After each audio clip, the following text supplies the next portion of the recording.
the attack. Earlier, someone called Alex, that's not his real name, but we're using that to protect him against any possible hacks, told us how he felt not being able to play his PlayStation on Christmas Day. Yeah, so basically I got a PlayStation for Christmas, and I unwrapped it yesterday. And as you can imagine, I tried to get it working immediately, and basically I tried to log on to the PlayStation network, and I got an error message, and I've continued to get an error message for the last 2 days, basically, and it's been really annoying. Yeah, so, I'm sure it's been annoying. What do you think of the people that have done this? Well, I'm not very happy with it, to be honest with you. Not at all. It's really annoying because I just want to pay a lot of money for the PlayStation, and want to be able to use it properly, and I can't. So. Yeah, of course, they're saying that it all started off for laughs, but this is a way of showing down how susceptible these companies are to hacking. They're actually doing this for the public good, Alex. Well, at the end of the day, I would expect Sony to have, proper security in place as standard, and that's all. That's what I suppose should really happen for a multinational company such as Sony, and they should really have good security, but still doesn't really excuse people hacking in there for fun and messing up. I don't know how many people have been affected by it, but it's loads. Has it ruined your Christmas? I wouldn't go that far, but it's been very, very annoying. Yeah, very annoying. Well, let's hear from Member 1 and Member 2. They claim to be from Lizard Squad, the group who claim to be behind this hack. Member 1 started by telling me why they'd carried out the attack. Largely to raise awareness regarding these issues. I mean, I'm rather curious. Would you trust a company we can just take down like this with your credit card information? So you're doing this for the public good? You want us to believe that? Yes. We're also doing it to amuse ourselves, but there's definitely the aspect of public good. And what is amusing about disrupting ordinary people's lives and getting some type of power kick out of it? I personally find many of the comments, lots of the response we've been receiving rather amusing. You find this funny too, Member 2, do you? I so much don't really find it that funny because I actually do security legally, so I don't really have the dark sense of humor as much as the other guys, but I was only just in it just because of the awareness of companies. Like, just giving you a small example, like the attacks were stopped for almost 14 hours ago now, right? And Sony are still struggling to fix their DNS servers, so they still don't propagate properly, whereas Microsoft have already managed to bypass that, and Xbox Live services are currently up and everyone's playing their games, and they're just enjoying their Boxing Day. And we still have people from Sony players, PS4 people just like tweeting in and asking us about the consoles just having issues. It just goes to show how unreliable Sony really is, which is one of the main reasons why I'm kind of interested in this. Yeah, and to hell with all of the people that get their lives disrupted in the meantime, is that right? You just don't care? Not so much that we don't care about their lives being disrupted. I mean, surely people could go through one day, it's just, it wasn't even a day in total. It was just like 12 to 14 hours. I mean, put it like this. Let's just say that these attacks weren't done on Christmas Day, right? These attacks were done on a random day. Let's just say it was done on the 20th of December. Would Sony and Microsoft take the attacks just as serious, if you think about it? Have you got children? I don't know. I've just turned 22. Right. Wonder what it's like for a child when he wakes up and he gets this as a Christmas present. Oh, and then he can't play it because of people like you. Yeah, that's understandable. I've got a 10-year-old brother. He came up to my room and he was just like, I can't play Minecraft. And I'm like, oh, it's fine. Services will be back up soon. So he just went downstairs and ended up watching Nickelodeon. Maybe you should have told him I'm the idiot that's disrupting children's lives on Christmas Day. Well, it's not really disrupting if it's just a day, I wouldn't really take it that far. I mean, it's security so how is at the it end not of the day. Disrupting? So when you've got children on Christmas Day, they've got a present, their parents might have worked all year to buy that present. And you're disrupting their lives on Christmas Day. And why? Because you can. Right, exactly. Just because we can. But not only that, but put it like this. Is Christmas really about children playing their new consoles or playing with their new toys? Or is it about them spending times with their family and celebrating Christmas? I think everyone's just taking it completely out of the ordinary, whereas people are saying, oh, I've spent this amount on a console which is useless and it doesn't work, and that it's not about kids playing their games or going out and stuff. It's about spending time with their families. So now you, a 22-year-old who's barely lived with no children, no family, in terms of children around you, now you're deciding how people should live their lives on Christmas Day. Now you're deciding what's important to them at Christmas Day. That's just my opinion. It's not a fact. It's just my opinion. Yeah, but you're enforcing your opinion on others, aren't you? That's what you're doing. Well, it happened, so we can't go back now. It wasn't really, we weren't going to go back in the first place. It was just something that was planned, really. Why did you choose Sony and Microsoft? Specific reasons. One of the biggest multi-billion, just such a huge company, Microsoft, can prevent such an attack, you know? Like, would you not think that they should be able to prevent such an attack? Like, I mean, think about all the NOC technicians that they have running their servers and DNS servers and everything, you know, protecting their network security. And all of a sudden, they were told that this would come on Christmas Day. They saw it. They just let it go over their heads, and they still can protect themselves against a couple of, as you say, people that have barely lived with not much experience, right, of living, and they can protect themselves against people like us. Well, you said you work in security, so have you got a lot of training? Just how sophisticated a hacker are you? I wouldn't really call myself a top-grade hacker. I know people that are way better than me, but I think I know my stuff, so I think it's fair to say that I do know some of my stuff, and this just proves it, right? So it doesn't take a degree of sophistication to do this? Well, an ordinary hacker that wants to disrupt children's lives on Christmas Day could do this, could they? If they put their minds to it, whereas with me, where friends of mine, they used to go out clubbing, party, and I really didn't enjoy that. I did do it for a bit. I found it dull, so I decided to just sit at home and learn more skills of my own. You know, it's helped me along the way. So maybe this isn't something that most people enjoy and think that it was a good decision. But to us, I think it was just something that we've just decided upon. So yeah, it happened. When you say it happened, will you do this again? That's really hard to say because I'll be honest with you, it was completely unplanned. This whole thing that just happened, it was less than a 2-week plan. Like it literally took a couple of days to just plan out. Like that's how easy it was. How many people are there in your group, Lizard Squad?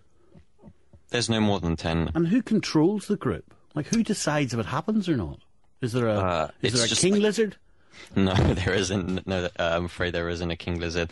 It's just where we're just you know, it's someone decides or comes up with an idea, and if everyone likes it, we just go ahead with it. It is pretty remarkable, actually, that that someone like you and a handful of other teenagers, 20-year-olds, can disrupt the company to this extent. I'll give you that. And yet you're trying to tell me that you do this for moral reasons, right? This specifically wasn't for a moral reason. This was the first time that I've done anything like grey hat-wise. I'm usually more of the white hat security type of person where I try and tend to help people out. But I just decided to get in on this. You know, I mean, I really don't feel that I shouldn't have. But so you don't feel any sense of shame? In all honesty, if I did, I would have probably apologized by now, but no, I don't. You see, some people might question your morality. Some people might question the type of 22-year-old little hacker that you are. Because Twitter reports say that the owner of Mega Upload, Kim.com, offered your squad 3,000 lifetime encrypted vouchers to stop the hacking, which you accepted. We did, yeah. Right. So it was nothing really to do with exposing a company for the greater good. You took the money and you ran, didn't you, like a petty criminal? Well, we didn't really expect money from it in the first place. If we really cared about money, we could have used the Twitter accounts that we generated over 50,000 followers within 24 to 48 hours. We could have used that for monetization, you know. We could have easily linked out a couple of, sent out a couple of linked profiles or whatever that could literally, like, each click gain us 3 to 6 cents, depending per country. France, for example. Why did you take the vouchers then? It was just an offer, you know. We were really, it's hard to say. It was just a one-time thing. It's $300,000 worth of vouchers. Dirty, grubby greed. Well, that's what happens. I'm afraid that's what it is like in the security business. Many children's lives do you think you disrupted for your greed? God, well, we have been called the Grinches of 2014, so God, I wouldn't even be able to even go, like, think of a number. I think it's just millions.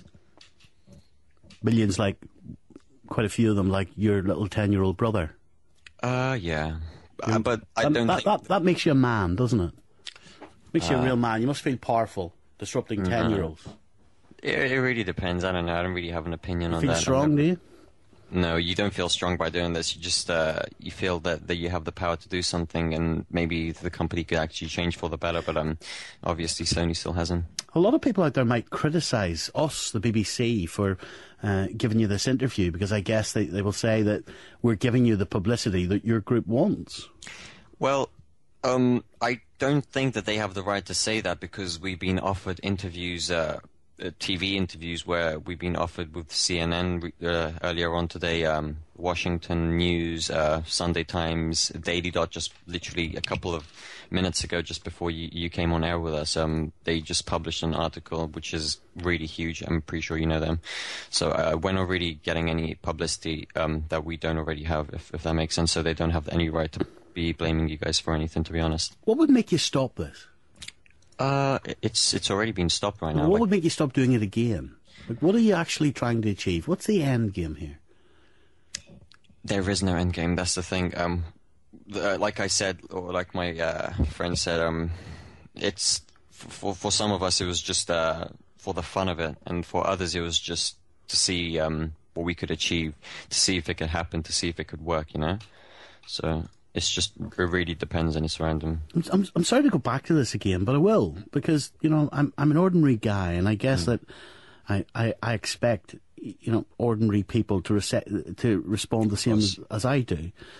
Presumably you wouldn't go into a child's house, lift his PlayStation and smash it on the ground on Christmas Day just so that he couldn't play it. No, of course not. You're not that type of dork, are you? No, that's just horribly sick. And yet you've done the equivalent.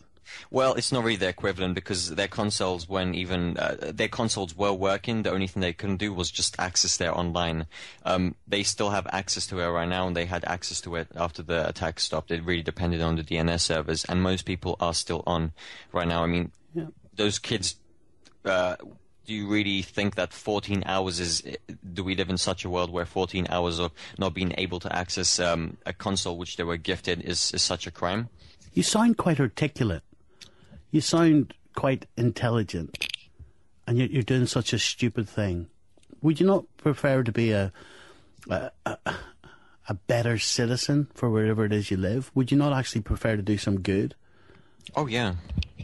That's pretty much what we usually do, but like I said, this was just a bit of fun, which we didn't really plan too much. We just thought that we should just do it, you know. I can't really say any more than that, to be honest. But yeah, one day Let me go back to Alex, who's been listening to this. Sure. Alex, what have you made of what you've heard? Well, I mean, it's very admirable, you know, to try and expose the security flaws of multinational companies, which make a lot of money from ordinary people buying their products and so forth. So, you know, I do expect them to have really high security, but I would contend that doing it on Christmas Day and doing it in such a fashion is not the right way of doing things, really, because you've upset a lot of people. a lot of kids out there, a lot of, young people that, have only a few days during the year where they can, hang out with their families and spend time with them and, just have fun. And to do it, over these days, I don't think it's right. Number two, can I just come back to you again? Why are you not frightened of getting caught? I'll be honest with you. I've been told by several people, friends and family that know of this, workers, that there is a chance that I will get caught, and I personally I'm not really that worried about it, to be honest. If I get caught, then I get caught. Maybe I'll end up serving time, or maybe I'll end up helping companies or helping the company that we attack. To, just help them get better, I guess. So, I'm interested in how this group actually formed. It's pretty interesting. Some of us didn't know others, and some of us were close friends from years ago. Let's just say, this sounds really bad, but the majority of the security researchers out there start on underground hacking forums. You have to lurk to understand what's going on. You have to be able to hack to be able to prevent other companies from getting hacked, It's the basics. So we started on underground hacking forums, really, where you were either invited to the forum or you had to build your own reputation and stuff like that. That's where we started, at least. And then we just joined other forums and we met one another, shared skills and assets. Here's my final question. Remember, when I'll ask you this. So what do you predict the future is? Are we going to... Do you think the future is groups like yours disrupting national companies who... I believe that's going to keep happening until these companies actually take some steps to prevent these attacks. I mean, for me, doing that, preventing attacks like this would be relatively simple, but it appears that companies like Sony or Microsoft don't just have the kind of people to do this on their payroll for some reason. Or either that or they're just not putting enough money into it. Well, I don't believe you. So you're telling me it's relatively simple and they just haven't done it? Yeah, it is relatively simple. It would take an investment of a couple of $1 million per month, maybe, to prevent attacks like this, but that would be nothing for Sony or Microsoft. They make that in a day. Just think of how much they lost in the past 14 hours. Well, in the 14 hours Sony's almost been offline for over 24 hours. Actually, they have. Microsoft have got back onto their feet because they actually have people that know what they're doing, somewhat know what they're doing. Whereas Sony is still charging £4 to £5 a month for their membership, and they still can't prevent their servers from or they can't upgrade their servers to the state where they could actually prevent such a simple attack. It costs money, but in the long run, it's so worth it. They just don't do it because they want to keep money for themselves. Maybe now they'll change their minds after what's just happened, hopefully. Yeah, there's a statement here from Microsoft. Yesterday, some users weren't able to sign in to Xbox Live. Our teams worked throughout the holiday to resolve the issue, and Xbox Live core services have now been restored. How come they can't, I've always been told follow the money if you want to find criminals, people like you too. How come you can't be found through these encrypted vouchers, member one? Well, I've got the encrypted vouchers here, but I'm personally not going to use them. I mean, it would be rather hard to identify me based on those vouchers. And even if that happened, that wouldn't hurt me at all.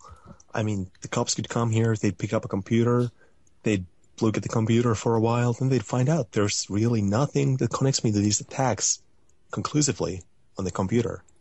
And then they'd have to let me go. You going to spend your money, number two?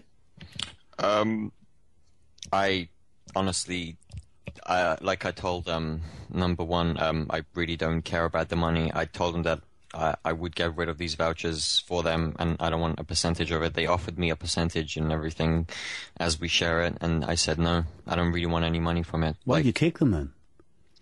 I'm just selling it. I'm not doing anything else other than that. All I do is just sell it and give them their shares, and that's it. I'm done. I don't even want a penny from it. I don't care about the money. Why did you take them? Well, the vouchers. Yeah. Well, it wasn't just our decision. I mean, my decision to just say, look, we don't want the vouchers. There's a bunch of us, So if the majority of them wanted it, then I can't say no, Well, there you go. Interesting conversation. Some of you will support what that group are doing. Some of you won't. Here's the number, 0500 909 693. We'll get the news now. It's 11:30. On digital, online, smartphone and tablet. This is BBC 5 Live. For the latest 5 Live news, I'm Pete